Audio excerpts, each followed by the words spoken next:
Hey everybody, welcome back to the shop.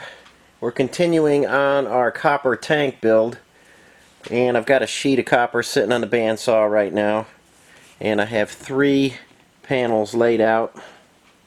Kind of hard to see, but there's some red marks on there. Hope you can pick that up in the camera.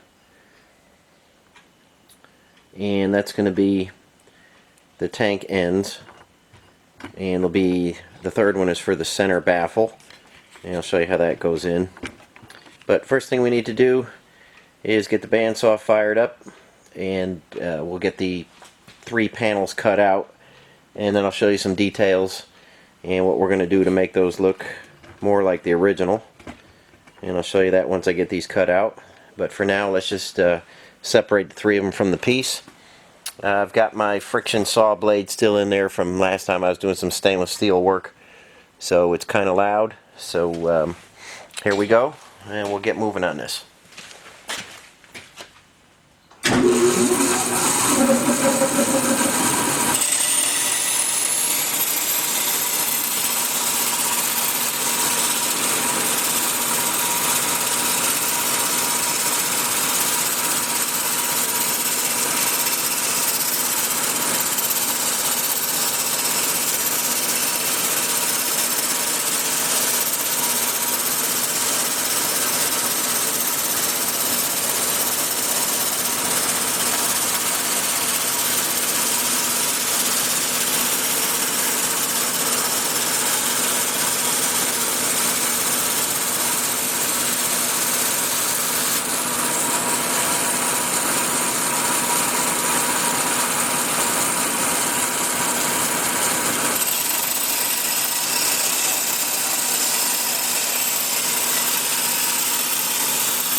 Okay, we got the 3 pieces cut out now, and there was just enough room on that sheet to get the saw blade between the lines, and being kind of stingy on the copper because it's so expensive, we got just enough to make this tank, so no room for error here. I have to make sure every piece is going to fit just like it's supposed to, and we'll get these finished, cut out the curves around the front and back, and then I'll come right back with you and show you what we got.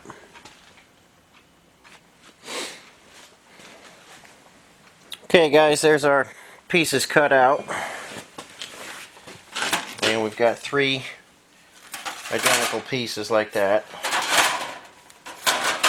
and I've filed the edges, got everything trued up nice, and here's something I like to use. This is my little there's a file and a file holder, and that's what I use when I'm sharpening hand saws.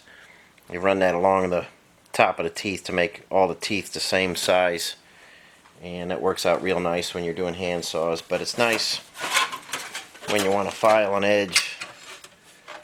You see it fits right on there, so you got your file 90 degrees to the work, and it protects your hand, and you can deburr an edge or true up an edge like that pretty easily. Just run that across there. It's just a nice way to save your hands and keep your file 90 degrees to the edge. You know, when you're taking some burrs off and stuff like that.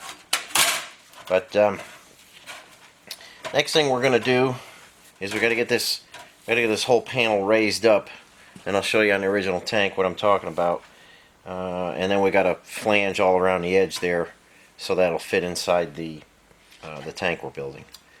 So let me get the tank out again, and I'll show you what we're going to go after next.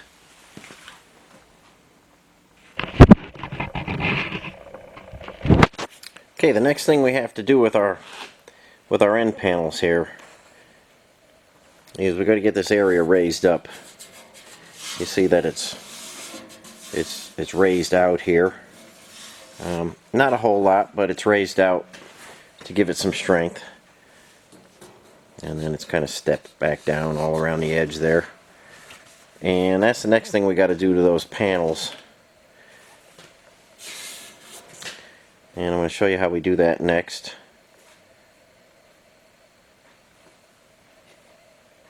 I think you can see that okay.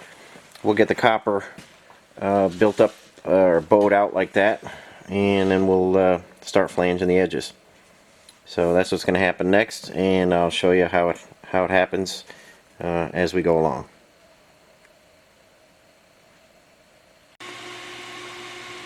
Okay, guys, we're gonna raise this copper on the power hammer. I've got a flat upper die in there, and I've got a radiused lower die, and it's probably going to hit about the size of a quarter is going to be the hit that it makes. And we'll just keep working the copper back and forth, and you'll see it start to raise hopefully in the video. And then when we put the flange in there, that'll put that step in there that we're looking for. But for now, let's just try and get it raised up. I'll show you how that works, and hopefully be able to see how it hits and how it gets raised up. Okay, here we go.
Okay, here's our piece off the hammer, and I hope you can see that okay. You can see we raised that up quite a bit. I think you can see it on that side okay. We raised that up real nice, and that's going to sit right down. This will be raised, and we'll have that groove all along the edge here, and we'll run that through the flanger. That'll put the groove all around the edge. And we're going to head to the flanger next, and what we're going to do is we're going to throw a 3/8 flange all the way around this, and that's going to sit right into the tank as we have it now. And then we'll just duplicate the same thing on the other side, and then we'll put a center baffle in there. So we're going to head over to the flanger next and put the flange on this.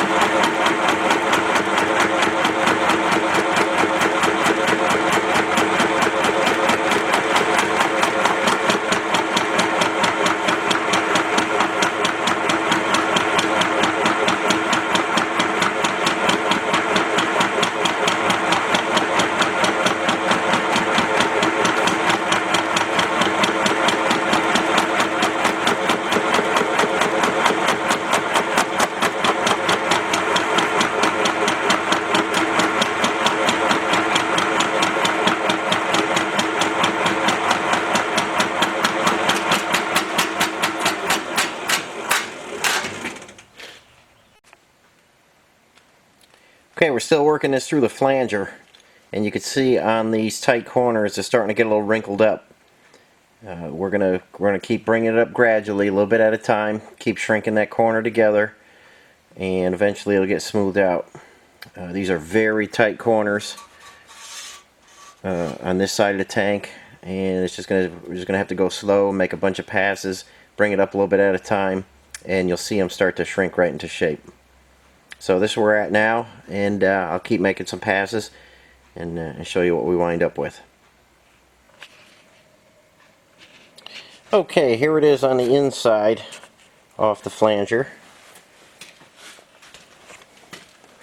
and I hope you can pick up the crisp line there even with the light glaring off it.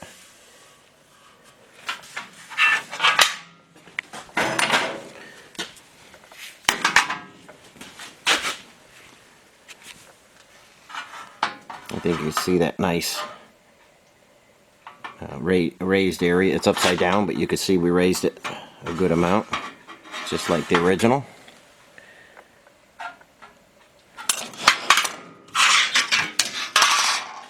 And here's the outside. There's some glare off the lighting, but I think you can see it okay. We have a 3/8 of an inch flange all around there. You see our nice crisp detail line in there, coming around the point there. And those are very tight radiuses in the corner, but we got them worked out. I think you can see that okay. We got them worked out pretty nice.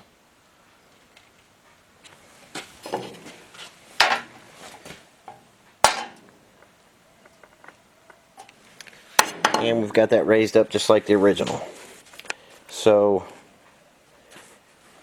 that's one end panel. We've got to make another end panel, and the baffle inside was made the same way. It was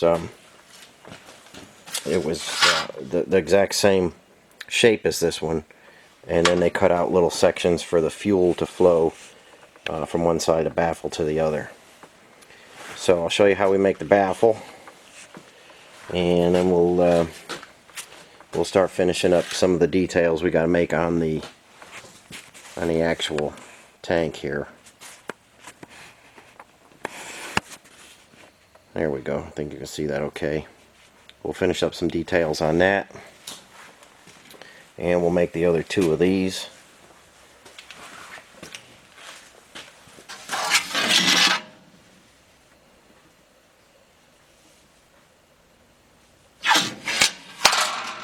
And we'll just continue on with things, and I'll show you how it goes, and you can follow along and see how the completed tank gets finished. We've got to work on that sending unit hole pretty soon before we do anything with the rest of the tank.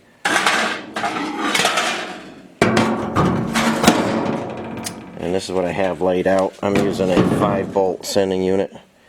I think you remember I was saying I'm not going to use a factory sending unit in here. I'm going to use a Stewart Warner gauge and sending unit matched together so it'll work. And this is a piece of 1/4 inch copper. Here's our center hole. I think you can see the center hole, and it's going to be 3-inch OD. Then we'll cut a hole in the top of our tank, and we'll solder that to the back side, and we'll drill and tap all these holes, and that's what will hold our sending unit in.